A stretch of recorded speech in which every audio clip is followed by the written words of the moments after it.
thanks to 11/11, let's do a haul and try on first impression. Let's go.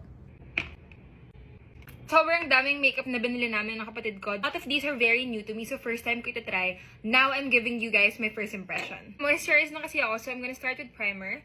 This is the Get Ready With Me jelly primer thing. I heard this is like the e.l.f. primer daw. From first application, doesn't feel the same.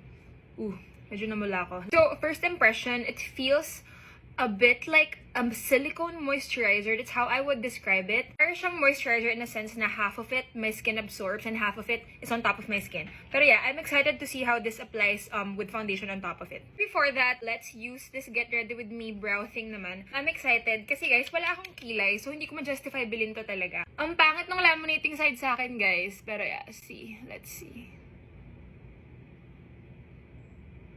I don't know if you guys can see because I barely have any brows. Pero definitely kita nyo na umaangat talaga yung brows ko. You guys see the difference? I don't know if it's noticeable kasi sobrang nipis ng kilay ko. Pero let's move forward. See if it would work with my other brow products. Okay, so this is the Get Ready With Me brow lift together with my other brow products. Honestly, I really liked it. And I think I would buy it if they had a version na pang groom side la. I don't know if they have it. Pero yeah, first impression, I like it. Ito na, ito talaga yung pinaka-inaantay ko sa lahat. This is my most expensive purchase nung 11/11. This is the Light Reflecting Foundation from NARS. I am in the shade Punjab. Na-try ko na to nung Surastans. By the way, nung na-try ko to, hindi ko siya sinet ng powder nun since dun lang ako sa counter nag-try. And oh my god, sobrang ganda niya kahit hindi ko siya iset ng powder. Tapos kinamay ko lang talaga siya nun. So super na-amaze talaga ako. Kaya inantay ko yung 11/11. Tapos trignan ko kung malaki yung savings. And malaki nga. So, ayun, I bought it. So, this is the foundation fully applied. I really, really love how it looks. Honestly, okay na ako dito. Konting lip tint, I would go out. It definitely lives up to its name, Light Reflecting Foundation. The light is reflecting. Tapos, hindi ko nga pala siya nasama, pero these are other two foundations we got. This is the Get Ready With Me foundation, and this is the Issey Skin Tint. I used to really, really like this. I've finished like 3 bottles, but now I feel like it's too oily for me. This one is from my sister. Nasubukan ko na to. Ang ganda ng first application niya. However, longevity-wise, it's not the best. Skip na natin yung concealer. I don't feel like I need it. So, let's go straight to cream blushes. My sister got these Choo Choo blushes na cream, and I'm excited to try them. Okay, let's ask my fiance what color I should try. The middle one. The middle one. Okay. Ito siya. Let's see kung nagda-drag. First application, hindi siya super smooth. Parang medyo meron siyang onting drag. The color, however, I really like it. I feel like super nakaka-fresh niya. Let's see how it blends with this brush. Okay, from what I noticed, yun nga, medyo rough yung formula. I can't explain it. Pero I do have to take some effort para ma-disperse or ma-blend out yung product. Let me actually add a bit more para mas kita sa camera.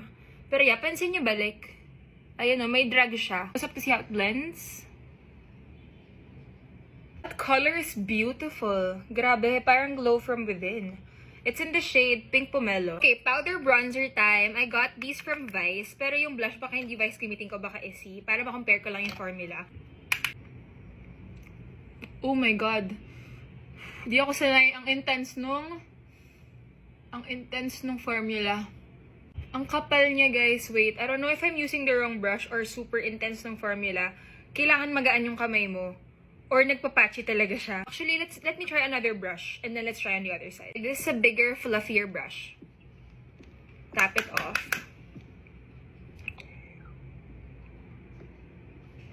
So, parang for me, medyo napapatchyhan ako. Babalik ako sa smaller brush kasi I don't think the brush is the issue. I think this is a decent bronzer. However, I have to admit, it's a bit muddy on me. Hindi ko alam kung yung shade siya. Pero formula-wise din, I don't feel like it's as smooth as I was expecting. I do not super duper love this. I think it's okay. Pero for the price, it's 2 for 245. Hindi ka na rin talo. Okay, now let's go to Issey blushes. Ang ganda ng mga shades na binili ng kapatid ko. This isn't mine. But for today, I think I'm gonna use this. Moment of Truth. I really, really like this color. Let's see. Oh my god. Intense. Wait. Oh shit, wait. Oh my god. Tangina love. It looks really, really good on camera, pero in person, it seems super intense. I don't think it's as beginner friendly, lalo na kung lahat as intense as this. I don't know if it's just this color. Pero, I think it's a good colored blush. I don't see this color a lot. Okay, ito talagang tatlo na to. Super tried and tested ko yung formula nila. Just got new colors. Pero ito, hindi ko pa talaga siya natatry. So, I'll try this today. Just gonna put this in the middle. I don't know if you can see it, but I love this. I love the formula. This color, I've been wanting it for like night outs or night looks. I think it really adds a certain dimension to my eyes. This is in the shade Espresso. It's really brown and light, so I feel like di super intense yung mata ko tonight. Oh my god. Okay. I've done one eye. First impression, una ka napansin, super duper nipis talaga ng felt tip niya. And I really, really like that. I wish it was sturdier. However, I really, really like na super duper nipis niya kasi kaya kong puntahan talaga na mag-tight line. I really like tight lining. It's done. Hindi ko sure kung pantay, but I really like it.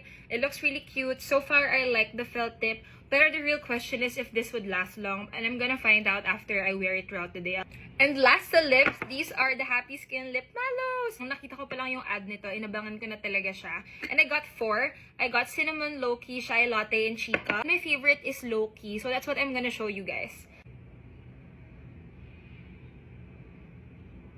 So this is Low-Key. This is my most favorite shade. Although, to be honest, baka sa makeup look ko today, hindi ito yung best. Pero, I don't care.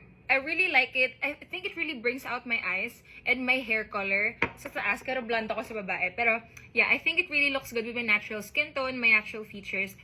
So that's why I enjoy it.